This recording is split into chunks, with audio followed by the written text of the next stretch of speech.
بسم اللہ الرحمن الرحیم۔ سلطنت عمان کا سلطان قابوس بن سعید کا پروٹوکولز کے بارے میں اپنا خاص نظریہ تھا۔ وہ زندگی بھر کسی شخصیت کے استقبال کے لیے ہوائی اڈے نہ گئے، مگر ان کی یہ عادت اس وقت ٹوٹ گئی جب انہوں نے انڈیا کے صدر شنکر دیال شرما کا ہوائی اڈے پر جا کر استقبال کیا۔ حکومتی اراکین اور عہدیداران اس بات پر حیران اور پریشان تو تھے ہی، صحافیوں کے لیے بھی یہ سب کچھ انوکھا اور حیرت و تعجب کا سبب بن گیا تھا۔ سلطان قابوس انڈین صدر سے اس کے جہاز میں کرسی پر سے اٹھنے سے پہلے ہی جا کر گلے ملے، اس کے ساتھ ہی ہاتھوں میں ہاتھ ڈالے جہاز سے نیچے اترے۔ جب کار کے نزدیک پہنچے تو ڈرائیور کو اتر جانے کا کہا، خود جا کر کار کا دروازہ کھولا، مہمان کو بٹھایا اور خود ہی کار چلا کر مہمان کو اپنے محل میں لائے۔ بعد میں جب صحافیوں نے اس بارے میں سلطان سے سبب پوچھا تو انہوں نے جواباً بتایا کہ میں ایئرپورٹ پر انڈیا کے صدر کے استقبال کے لیے ہرگز نہیں گیا، میں ایئرپورٹ پر اس وجہ سے گیا ہوں کہ میں نے بچپن میں انڈیا کے شہر پونے کے ایک اسکول میں تعلیم حاصل کی ہے۔ جناب شنکر دیال شرما اس وقت میرے استاد ہوا کرتے تھے اور انہوں نے مجھے بتایا تھا کہ زندگی کیسے گزارنی ہے اور زندگی میں آنے والے مشاکل اور مصائب کا کیسے سامنا کرنا ہے، اور میں آج تک حتی المقدور کوشش کرتا ہوں کہ جو کچھ ان سے پڑھا اور سیکھا ہے اسے عملی زندگی میں نافذ کروں۔ تو یہ تھی ایک استاد کی قدر و منزلت جو سلطان کے اپنے پروٹوکول نظریات سے انحراف کا سبب بنی تھی۔ آج بھی ایسے عجائب نظر آ جاتے ہیں اگر کوئی دیکھنے والا بنے تو۔ ایک دفعہ جب روسی صدر پوٹین کو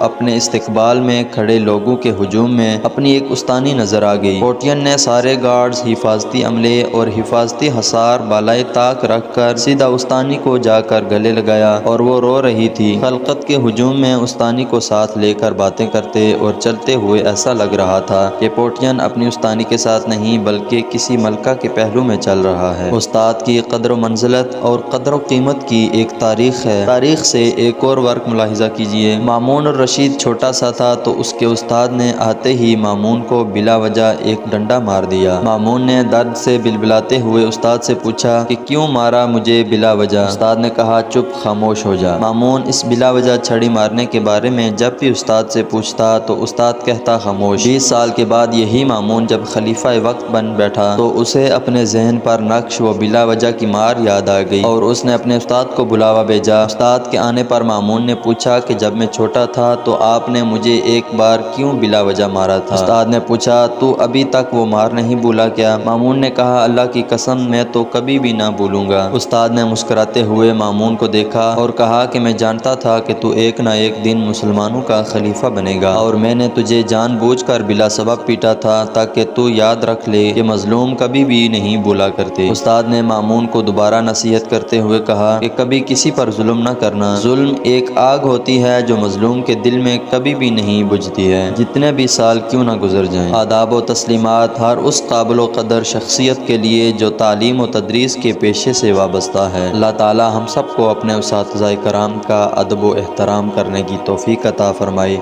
آمین۔